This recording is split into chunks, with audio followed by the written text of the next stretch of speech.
Bismillah, alhamdulillah, assalamu alaikum, peace be with you. We have an exciting show like we always do here on the Deen Show with a brother who went from being a Pentecostal Christian to the Zulu Nation. What's the Zulu Nation? We're going to find out about that. He went to Medina to study and he came back right after 9/11, and we're going to get his thoughts on that, and we're going to get his thoughts on why he accepted Islam. We're going to ask him some tough questions here on the Deen Show with our brother Wesley Lebron, his story here on the Deen Show. Be here with us, don't go nowhere to hear this incredible story. We'll be right back. This is the Deen Show. This is the Deen Show. This is the Deen Show. This is the Deen Show. This is the Deen Show. This is the Deen Show. This is the Deen Show.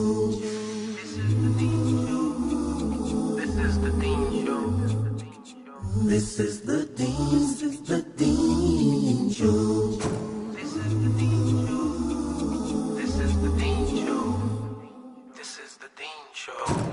Here on the Deen Show, we're back with Wesley Lebron. Assalamu alaikum. Wa alaikum assalam. Peace be with you. And peace be with you. How are you? Alhamdulillah, everything is good. All praise and mercy, all praise is due to Allah subhanahu wa ta'ala.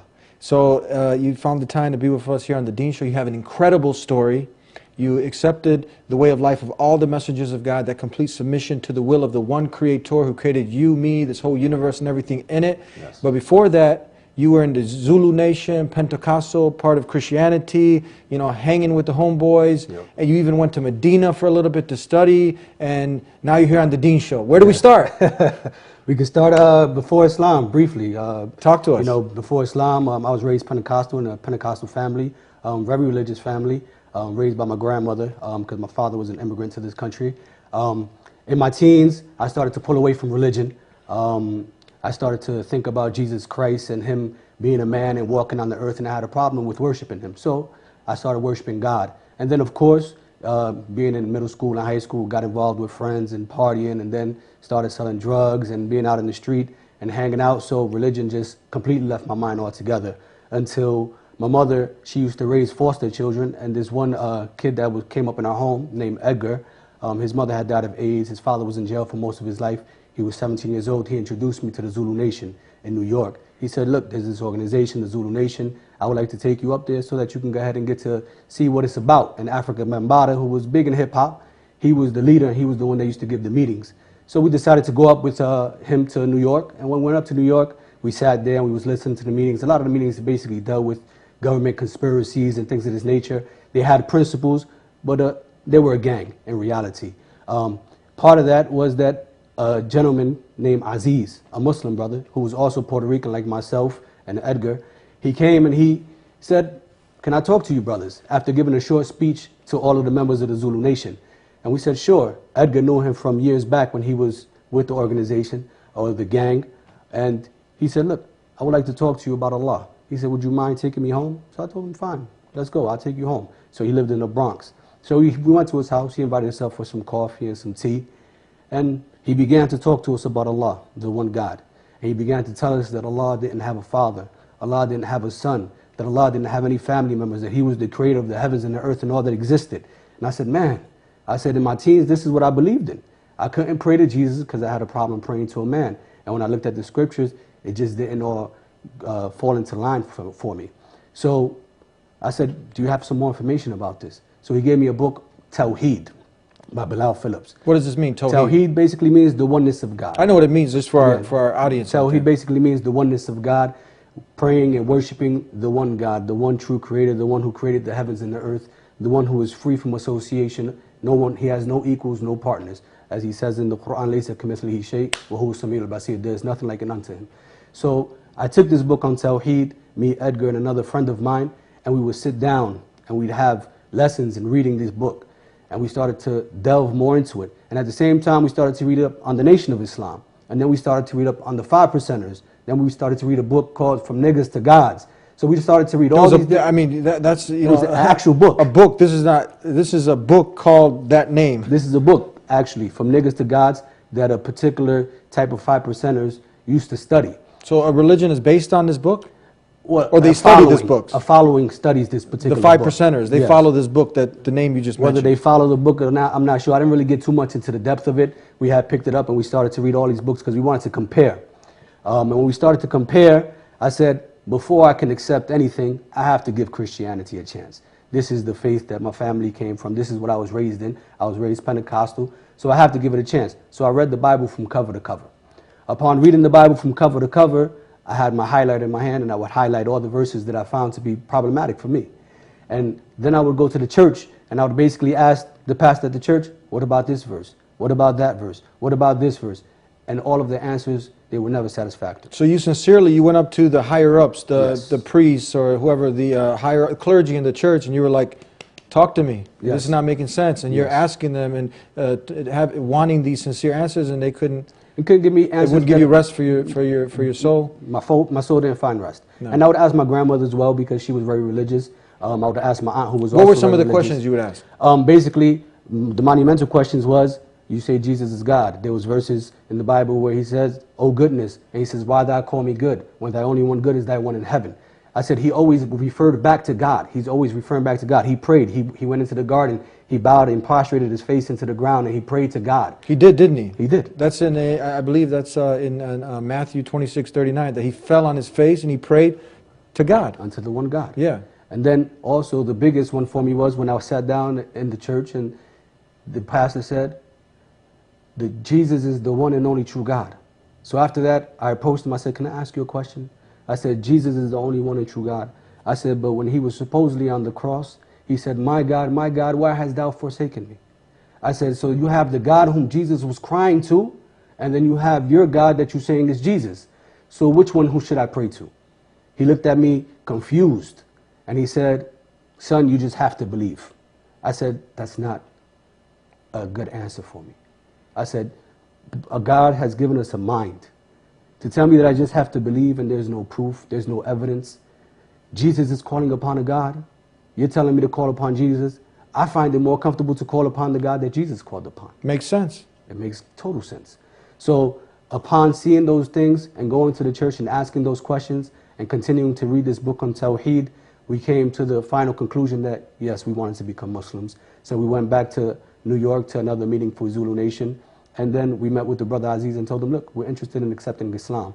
And at that point, he actually showed us a movie called The Message about the Prophet Muhammad. May peace and blessing of Allah be upon him. We watched the movie and it put more certainty in our heart. And then we became Muslims. We took Shahada that night. What did you have to do to become Muslim? To become Muslim, we had to take the testimony of faith, basically say, Ashhadu an la ilaha illallah wa ashhadu anna Muhammad Rasulullah, which basically means, I bear witness that there is no God worthy of worship except Allah, and that Muhammad is the final messenger and prophet sent by Allah. I found this statement so profound because if you connect it back to Jesus' time, Moses' time, Abraham's time, it was the same statement. There's no God but the one true God, nothing worthy of worship except the one true God. In Arabic we just say Allah. In Aramaic, Jesus said Allah. And Jesus was the messenger of God at that time, Moses at his time, Muhammad now at this time. Yep. That's the statement, right? Yep, that's the statement, the one universal message that they carried. And that's the message that we found to be universal within the Bible itself. And that's what gave us the conviction to become Muslim. So what goes on from there? From there, after that, you know, we still was dipping and dabbing in this because we were new Muslims, so we didn't really know much, unfortunately. So we still partied, we were still drunk, unfortunately. And Aziz, the brother, he came to us and had a talk one day. He said, listen, you can't have your cake and eat it too. You can't have your cake and eat it too. can't Now have you your want to cake and eat it accept the too. truth, but you're going to do opposite of the truth. It doesn't work. Exactly. He said, you can't come to the Zulu Nation meetings no more. You can't continue to go ahead and party, drink, and have fun and worship Allah at the same time. But what's this? You mentioned you accepted Islam, but the Zulu Nation, how does this fit in? Well, the Zulu Nation, what happened was, alhamdulillah, all praises to Allah, we didn't get to stay long with that gang, the Zulu Nation. It was a short period. But when we accepted, we didn't know if we wanted to leave it still because they talked about a lot of government conspiracies and it drew our interest.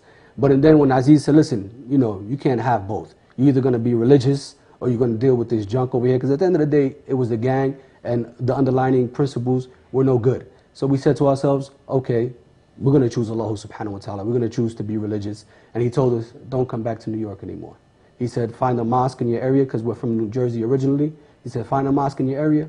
When you go there, call me, let me know what they're teaching, and then I'll tell you if what they're teaching is correct, and then stay there at that place. Don't come up here no more, and change. So we did that. We went to Paterson, New Jersey. We found the mosque. We stood out in the parking lot. And we were kind of nervous at first. We was like, man, this is something new. We left. We didn't go in. We came back the second time. We said, okay, let's go in. So we went in the mosque. It was actually a Palestinian masjid. When we walked in, everybody speaking Arabic, no English. Everybody's talking words, Assalamu alaikum, may peace be upon you, Jazakallah khair, may Allah reward you. All these words, and we're sitting there, you know, astonished because we didn't know what these words meant. We're gonna get into some of the definition of these common used words that you've heard, and we got so much more to talk about here on the Dean Show with our brother, your brother, Abdul Sumaya, here on the Dean Show. We'll be right back. Everybody, deep down, they believe that there is a God. Yeah. And as much as they deny it. If God exists, and He does, if God sends prophets, and He does, if God reveals books, and He does, should He not tell me how to live my life? Doesn't that make sense? They feel more secure and safe now inside the religion of Islam than they ever felt out in the streets. But the best way to bring true, profound happiness, true, profound peace, true, profound tranquility is by following the guidance that God has given. لا إله إلا الله لا إله إلا الله. See for yourself what Islam has to say, because it really is the path to happiness and truth in life. Back here on the Dean Show with Abu Sumaya, formerly Wesley Lebron? Yes, correct. What, like Wesley Snipes? Like Wesley Snipes and like LeBron James. Yeah, so why did you change your name? Well, when we first accepted Islam, you know, it was a big thing. I walked in and met Muslims, and everybody has these different names, and we started to find out what they mean. So a good friend of mine who accepted Islam with me, Tony, he said, we started looking at the attributes of Allah. So one of the attributes was Abdur Razak, which meant the provider, of the servant of the provider, meaning Allah. So he said, you have kids, you're always providing for your kids, you're always taking care of people, you're always helping people out. Why don't you take this on as an attribute for yourself? And that way is a constant reminder for you of what you should be doing. So I said, wow, that's great. I said, yeah, definitely. So I took on the name of Abdul Razak at that point. And then they called me Abu Sumaya, which basically means the father of Sumaya. So my youngest daughter, her name is Sumaya. Your daughter's Sumaya, Abu Sumaya, so our viewers who are not Muslim, they can have a better understanding. Exactly. So there's meaning behind these names. Definitely. Yeah. There's definitely meaning. Okay, so tell us now, continue on. Let's just go back real quick, the Zulu nation. But so they had they took some of the teachings of Islam, but technically, do they have anything to do, are they, what do they have? This is not a sect, I mean, is this a sect of Islam? What are they? No, what happened was African Mambata, he came into Islam, but he thought Islam was nationalism. But when he found out that it wasn't nationalism, then he made his own form of concoction. I don't even know what you want to call it, because when he used to go to the meetings, basically, he would allow different people from different faiths to stand up and pray. And after all those prayers went on, and then he would get to the meeting at hand, would be to talk about the government conspiracies. And he was a big follower of Dr. York, which I'm not sure if you're familiar with Dr. York. Dr. York was basically someone who started Ansarullah. That's how he started in New York. And they started out as Muslims, and then they changed to be Jews. And then they changed to be cowboys, I think it was, and then then they changed to be Egyptians. And he actually built like pyramids in I think it's Alabama, I think it is, or somewhere out there, it's down south. And he had his own teachings. He said that he was a prophet. He said he was the Mahdi. Basically, he was saying that he was the one whom you had to follow, basically. So this is basically like Zulu Nation, and all these other people who are trying to be under the umbrella of Islam. They have nothing. This is nothing to do. They have nothing to do with Islam. Nothing to do with Islam. Islam is Islam. Islam is Islam. Okay. So continue on with your story. You know, you go from Pentecostal Christian, it's not making sense to worship a man. You want to worship the one who created Jesus, the one who Jesus prayed to. So then you get hooked up with the Zulu Nation. They end up sending you to a mosque in your area, New York. What happens from there? So basically from there I went into the mosque, you know, and like I said, I walked in and these people were using all these different terms in Arabic. The Imam, the leader of the masjid, he was talking in Arabic because all of his constituents were basically Arabs. So I said, man, I made a mistake.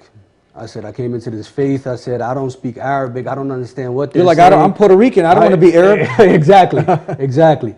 And it just so happened that when we came out of the mosque that day and walked into the hallway, we seen two guys in the hallway. They had hoods, sweat hoods on. They looked like they were from the hood. So I said, hold on. I said, let me go talk to them. You know, it looks like I could go ahead and get along with these guys. They come from where I come from.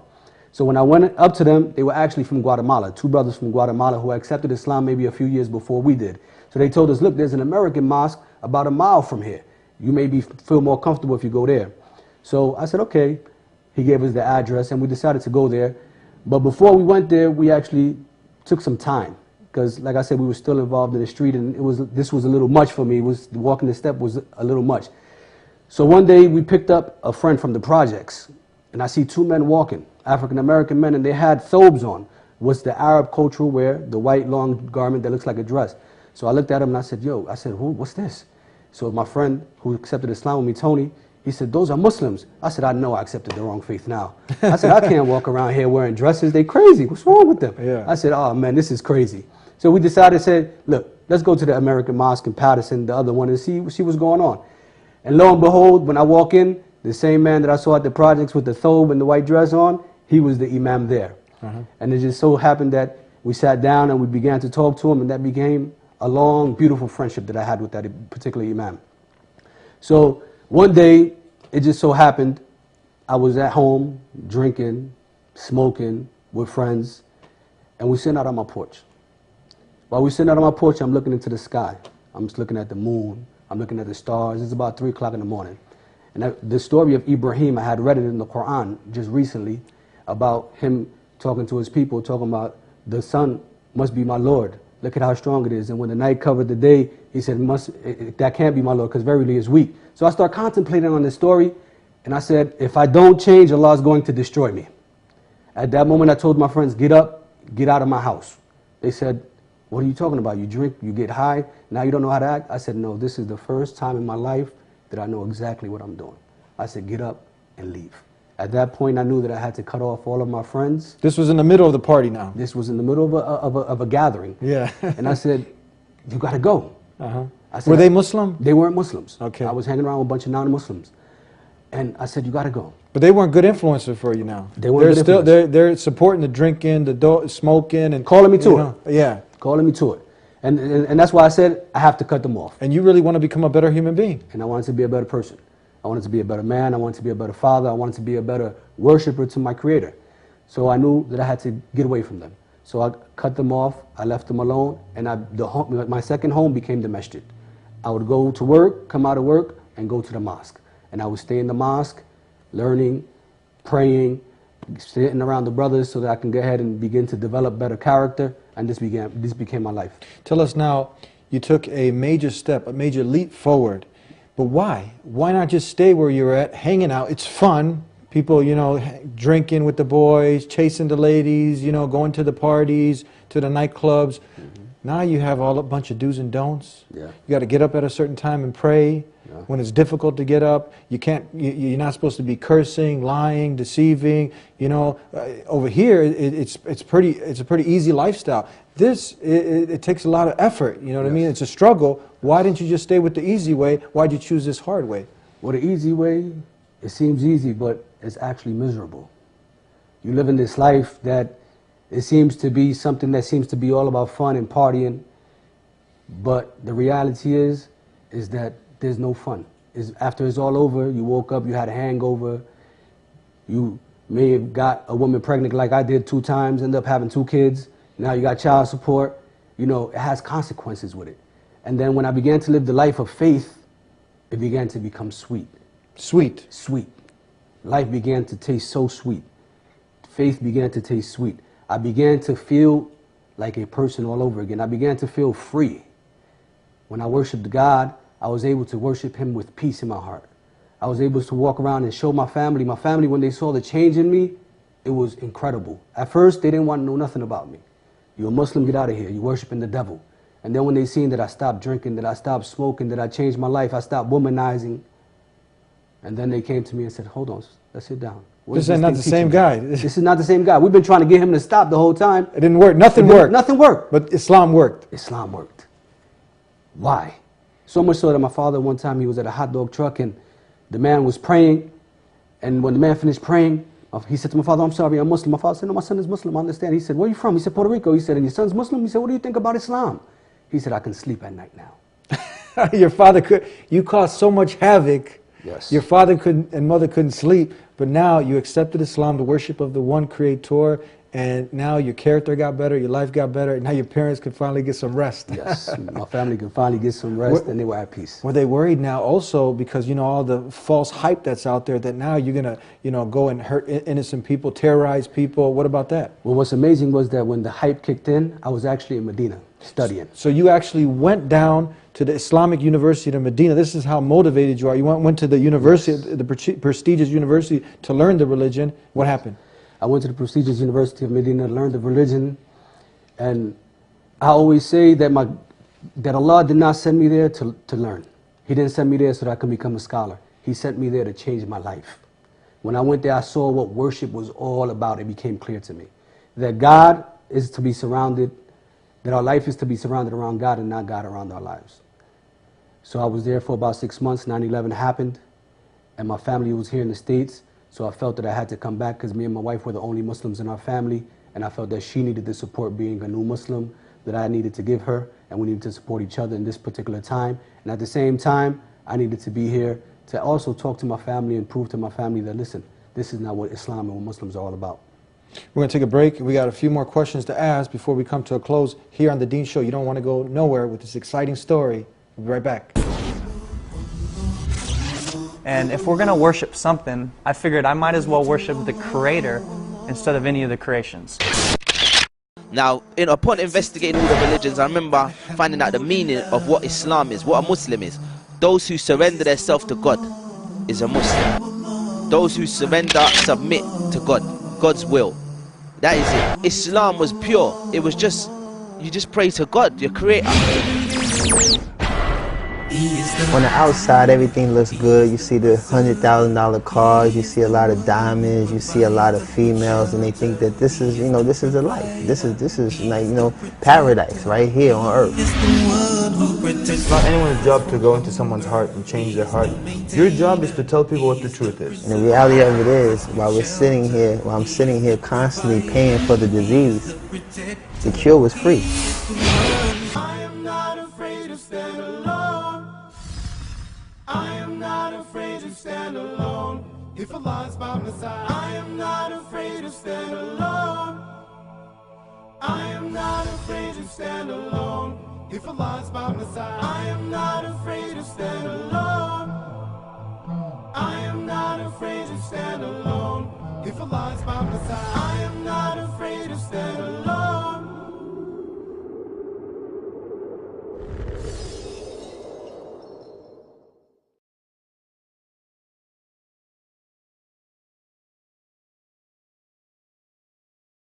Back here on The Dean Show with our brother and your brother, Abu Sumaya. Talk to us now. A few more minutes left. I want to ask you some tough questions. For the people now that are watching, the not yet Muslims, because everyone has the potential to submit to only God, the one God, the God that now you were searching for. You didn't want to worship a man. You didn't want to worship Jesus. By the way, are you like anti-Christ now? No, I'm not. Basically, I'm for Christ. If we don't believe in Christ, we don't believe. That's what our prophet taught us. So we love Christ just like we love Muhammad. We love Christ more than the Christians do. Well, that's a bold statement. How, can you back that up? Oh, of course, definitely. You know, part of Christ is in our life as well. You know, many people think that we don't believe in Christ. That was the first thing my family thought. And then we start to show them the proof. There's a whole chapter about Mary in the Quran, chapter 19. If you read it, it speaks about Mary and about all the things that Mary went through. It speaks about Jesus, all the miracles that Jesus had, all the miracles that Jesus did, everything that Jesus taught. So when we look at it, and they're more detailed than what was in the Bible. I was able to talk to my family about some of the miracles. They never heard none of these things. Mm-hmm. They were surprised. Mm-hmm. So definitely we show our love for Jesus. We definitely show our love for Jesus. And someone might say, he went radical on us now. What would you have to say? No way. Basically, Islam is a religion of peace. It's a religion of mercy. It's a religion of submission. It's a religion of being at peace with humanity. You want humanity to have that peace. Our religion doesn't teach us to kill people. Our religion doesn't teach us to terrorize people. Rather, our religion teaches us, like the Prophet told us, if you the best Muslim is the one who's good to his neighbor. That you should bring over some soup to your neighbor. You should get to meet your neighbor. You should get to know who your neighbors are. Me and my neighbor, they tell me where their key is hidden for their home. If I'm not home, they tell me, you can come into my house, check on my house for me. This is what neighbors are supposed to be. This is what Islam is supposed to do. That you're supposed to be around in the society and the people are supposed to be feel peace and tranquil with you. So how'd you feel when 9/11 happened? When 9/11 happened, I was upset, naturally, because they blamed the Muslims. And of course, my family at first, they were like, we're fighting the enemies. And I'm like, hold on. I'm a Muslim, so am I the enemy now? And my mother was like, hold on. No. So it was baffling, you know. So we had to come and teach them, no, this is not what our Prophet taught us. Our Prophet told us that the man who kills himself in a suicide bombing, that he goes to hell. There's no permission. In times of war, we can't kill innocent women and children. You can only fight the person who's fighting you. You can't bulldoze homes. You can't tear the trees out of the front of the homes. You can't do none of these things. So if the person you're fighting stops, then you're supposed to stop as well, to show that self-restraint. So this is what Islam teaches us. Amazing, amazing. Tell us now, for the person who's still stuck where you were, and you know they're not happy, that void is there. There's an emptiness there, yes. And they're still partying, hanging out at the nightclubs, you know, womanizing, and the women getting sucked up also, wanting the attention from the men, and you know, it becomes just a game, a never-ending cycle. And how would you advise them? My advice for them is basically take the chance, read about Islam, read about the Quran, read about Muhammad sallallahu alaihi wasallam. May the peace and blessings of Allah be upon him. Give yourself a shot. You deserve better as a human being, as a person. You deserve more in your life than partying, drinking, being with men, being with women. Give yourself a shot. Pray to God. He's the one who created you. We're living in this existence because of Him. We breathe every day because of Him. What you have is because of Him. He's the one who provided for you. So you have to go ahead and seek after Him. You have to find out who He is. Find out what He expects of you, and then fulfill that. Amazing. Tell us now, we're almost out. We got 1 minute left. You also are continuing also your education. You are with what's the new name of the university? I'm with Mishkah University, which used to be the Sharia Academy of America. And basically, I found them in 2006 and continued studying Islam. I have about 10 courses left for my BA in Islam. And I think that for those who are looking to learn more about Islam, I think this is a good source for you. You're also the president of the Latino Muslims of Chicago? Yes, the president of the Latino Muslims of Chicago. We have monthly classes that we have at ICCI here in Chicago, the first Saturday of every month at 1 o'clock. First Saturday of every month? At 1 o'clock. And the lectures are all in Spanish because we want to reach out to the Latino community and be able to give back to them. How can people get a hold of you if they wanted more information on the Latino Muslims in Chicago or Islam in general? Islam, Latino Muslims Chicago at gmail.com. Okay, but they don't have to be Latino. Maybe they want to talk. They can relate to you. They, been through, some of the things that you've been through, and you know what? It's late at night, early in the morning. They're like, man, I need to change my life. I can identify with this guy. I need to talk with him. So they can reach you there. You can reach me there. You can hit me up on Facebook, Abu Sumayya Lebron at Facebook. And you can send me a friend, I'll friend you, and we can sit and talk. If people invited you to come out to their town, to their city, also to do, a talk about, extended talk about your story, you'd be willing to come? Oh, definitely, more than willing. All right. May Allah, the creator of the heavens and earth, reward you immensely for sharing your story with us. And may He bless you, Akhi, for all the good work that you do, Akhi. Ameen. Thank you. Ameen. Assalamu alaikum. Wa alaikum assalam wa barakatuh. And that was another exciting episode. I'm sorry we had to come to an end. I know you'd want us to continue more. It was very exciting, and I hope that you got to benefit. And if you're tuning in for the first time, know that we're here every week.